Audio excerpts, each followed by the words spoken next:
Assalamu alaikum wa rahmatullahi wa barakatuh.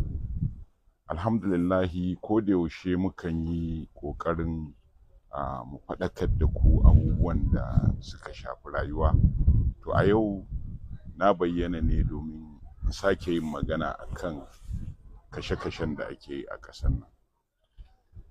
A jihar Katsina mun samu labarin ci gaba, an ɗan yi ƙoƙari an tarwatsa wasu daga cikin 'yan bindiga. Muna son irin wannan ya ci gaba, amma ku duba abin da aka yi a Plateau. A sati ɗaya an kashe mutum sama da 100.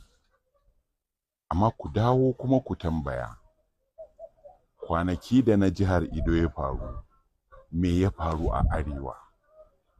Mutanen arewa aka ɗauka aka yi ta ca ana ta magana. Shin dan waɗannan ba a yankin ku suke ba?